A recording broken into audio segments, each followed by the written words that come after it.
Okutandikira ddala ku nkomerero y'omwaka oguwedde, amataba gazze gatawaanya abantu ab'enjawulo naddala abasuubuzi abakolera mu bizimbe by'e Kampala mu kibuga wakati, era bangi bazze bafiirwa emmaali yaabwe.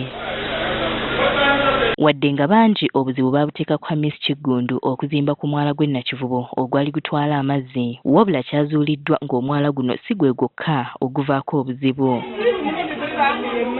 Kati ekitongole ekivunaanyizibwa ku bizimbe mu ggwanga ki National Building Review Board kigamba nti ebizimbe bingi ebiri mu ggwanga bizimbiddwa nga tebasoose kwekebejja kifo we bagenda kubizimba. Mu nteekateeka y'okunnyikiza etteeka eppya erikwata ku by'okuzimba, bagamba nti tewali muntu yenna agenda kuddamu kuzimba nga tebasoose kwetegereza kifo w'agenda kuzimba, okulaba nga tekisobola kukosebwa singa wabeerawo enkyukakyuka y'obudde. Mulaba amazzi ne ganjaala ne gatwala abantu,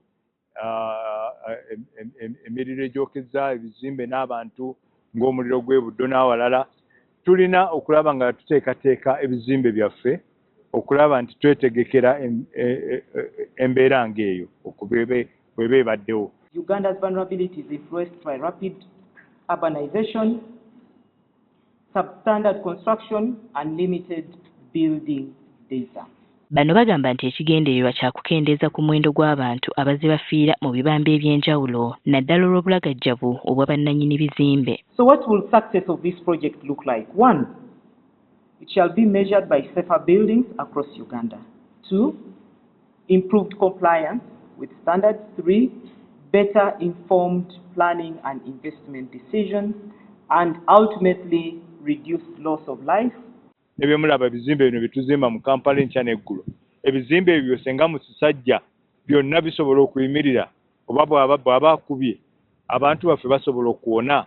Flavia Bwire nga yakulira ekitongole ki National Building Review Board agamba nti mu kiseera kino essira lyakuteekebwa ku butya bwe bayinza okwewala ebizibu bino okusinga okuyamba abakoseddwa. We are shifting from reacting to disasters to anticipating and preventing them.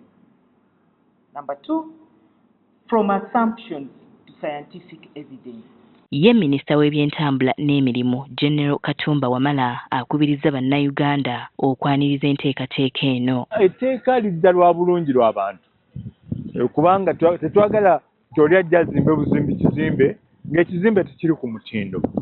Yes, etteeka liyinza okuba nga lirina naye ebimu n'alabye abamu tebannalitegeera ligamba ki musooke mukkirize bamale okulimenyaamenya obulungi bababuulire kuba nawuliddeyo n'omu agamba kale nze akayumba kange ak'ettaka nakazimba dda bagambye bagenda kukamenya si bwe biri.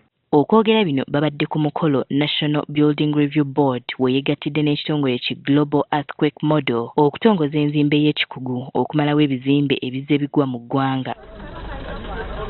Winnie Tessa Nakayinja agafeeyo ku Spark TV.